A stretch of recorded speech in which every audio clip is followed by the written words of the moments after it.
So over the course of the winter while the truck sat here, I decided that what I really needed to do was mini tub it, narrow the rear end, and put some 12 wides under it. Not the cheapest way to put your truck back together, but that's how this is gonna go. These tubs came from AMD, Auto Metal Direct, and they're not a direct bolt-in, obviously. You're gonna have to increase your gap to allow for the wider fender.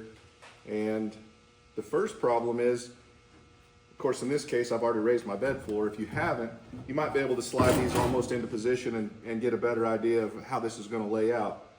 I can't really tell, and I haven't put this bed back together yet, so the first thing I'm gonna do is pop this bedside off where I can lay my fender down and get an accurate landing spot, if you will, and decide where and how I'm gonna section this bed floor out to accommodate this, and hopefully, when it bolts up, everything mates up correctly. So I laid the new tub down, and it's 4 inches wider, which looks like we could actually take this piece and section it, slide it over to here, graft it in. If I take this curve and graft it over here, I'll have to make, a flat section to cap that off.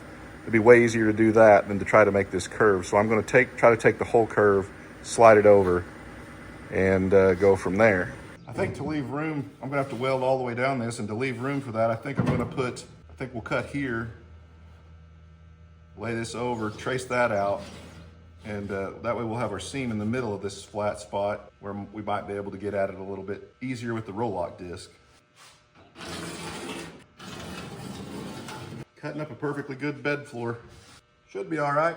But you can actually buy a bed floor from Auto Metal Direct for these tubs, but to get it here was gonna be about $2,000. While that's not some crazy amount of money, it's actually pretty reasonable. I think we'll just go at it this way, see if we can save that $2,000 to spend on a new rear end.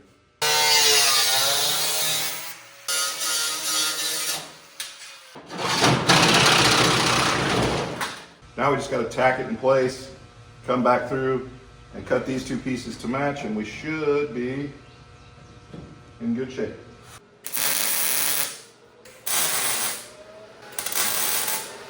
Okay, with it tacked in, I think what I need to do is get that well back up in here and get it secured, see how it's going to rest, make sure we know exactly where this needs to land, go from there. So here's what we've got right at the moment. A little bit of a gap right here. It's not too bad. Like I say, we'll make a patch for that.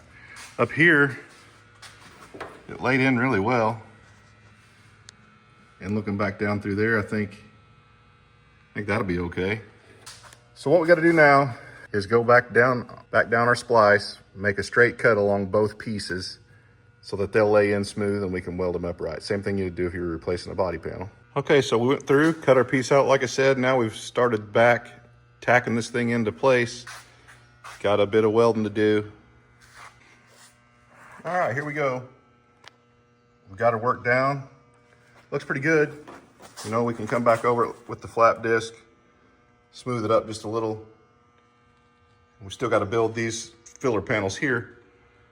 We sanded all that down, and not to keep going back to the Cubitron, but this is what the disc looks like after all of that.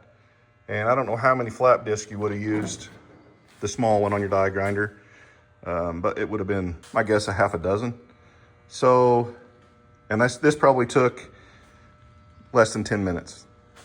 Okay, we got the piece added in. I think it turned out okay. What do you guys think? I mean, it needs just a little bit of body work, but we were able to get that pretty well roughed in. Just got to do the same thing here. Well, there we go.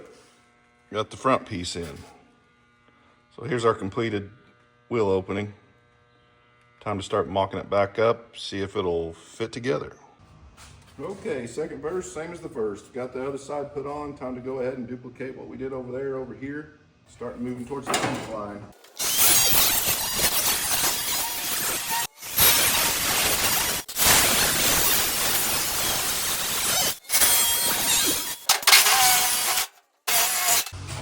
This side, the seal plates were tacked and they stayed. They didn't on the other side. Gonna drill these spot welds out real quick. Knock those off.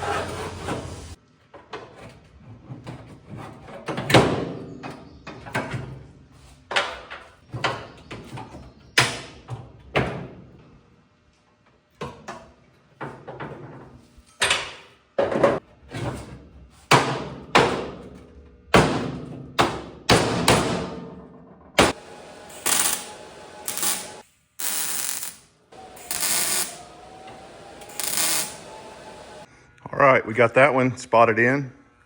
Just got to finish weld it up.